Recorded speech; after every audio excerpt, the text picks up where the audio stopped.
Қайырлы күн достар, бүгін біз Корей халқының тағамы корндок әзірлейтін боламыз. Бұл тағамды бар болғаны 10 минуттың ішінде әзірлеуге болады. Міндетті түрде жасап көріңіздер. Бізге қажетті заттар: сүт, ұн, 1 шай қасық қант, тұз, ірімшік, сосиска және жұмыртқа. Ең алдымен бір ыдысқа жұмыртқамызды жарып аламыз. Араластырып, үстінен сүтімізді қосамыз. Енді ұнымызға қант және тұзымызды қосамыз. Онан соң барлығын бір масса етіп араластырамыз. Дайын болған қамырымызды осылай стақанға құйып аламыз.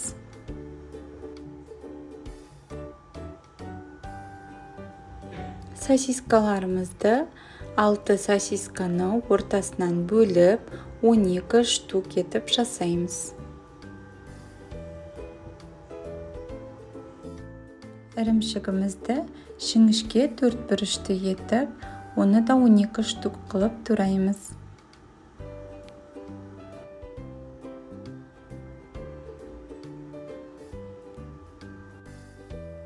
Қазанымызға май құйып қыздырып аламыз.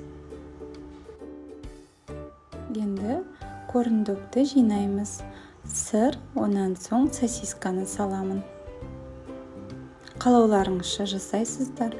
Бірінші сосисканы, онан соң барып сырды өткізсеңіздер де болады.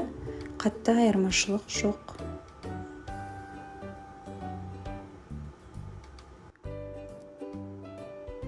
Міне, корндоктар осылай болып шықты.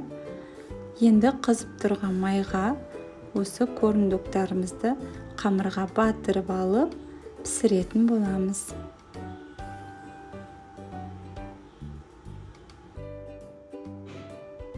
Барлығын осылай жасап шығамыз. Өте тез піседі және дәмді болып шығады.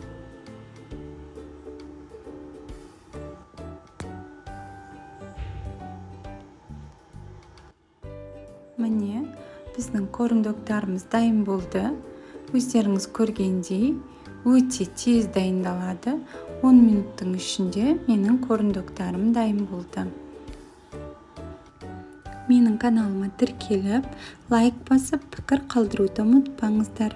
Сіздермен болған Ботафуд, астарыңыз дәмді болсын.